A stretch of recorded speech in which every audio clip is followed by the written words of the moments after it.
अस्सलाम वालेकुम नाज़रीन, साइंस इन्फो में एक बार फिर से खुशामदीद। नाज़रीन, आज हम बात करेंगे मिसाला जात के ऊपर जो हम अपनी रोज़मर्रा ज़िंदगी में हंडिया में खाने में इस्तेमाल करते हैं, लेकिन हम इनके फ़ायदे से अनअवेयर होते हैं। तो बात करते हैं जनाब क्यूमन ज़ीरे के ऊपर। ज़ीरा क्या काम करता है? हमें कैंसर से निजात दिलाता है। बेसिल जो एक काली तुलसी है, ये हमें कोल्ड, नमूनिया और इस तरह की कंडीशन से निजात दिलाता है।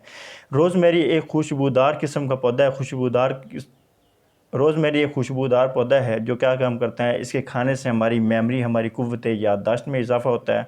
गार्लिक आपको पता है, ये कोलेस्ट्रॉल को ऐसे कम करता है, ऐसे ख़त्म करता है जैसे शहबाज शरीफ हमें। सिनेमम दारचीनी को कहते हैं, और दारचीनी जनाब टाइप 2 डिजीज़ के ख़िलाफ़ फ़ाइट करती है। थाइम एक पौधा है जो कफ़ के ख़िलाफ़ फ़ाइट करता है, कफ़ को रेजिस्ट करता है। जिंजर का आपको पता है, अदरक है, ये इन्फ्लेमेशन को कम करता है। नटमेग एक छोटे छोटे से फल होते हैं जो एक पौधे के ऊपर लगते हैं और मसाला जात में इस्तेमाल होते हैं, ये हमारे ब्लड प्रेशर को कम करते हैं। क्लोव्स वे टू लॉन्ग वे में इलायची, लौंग क्या काम करते हैं जनाब, ये आपके डाइजेस्टिव सिस्टम को इन्हांस करते हैं, बूस्ट अप करते हैं। टर्मेरिक अदरक आ जाती है, इसका पता आपको बता दिया है। अब आ जाते हैं जनाब छोटी इलायची, बड़ी इलायची। छोटी इलायची, बड़ी इलायची, ये जनाब इसके दाने पीस कर आपके अगर खाएंगे तो आपके निज़ाम में बहुत ज़्यादा बेहतरी लाएंगे, आपकी जलन, मैदे की जलन को ख़त्म करेंगे। जज़ाकल्लाह खैरा।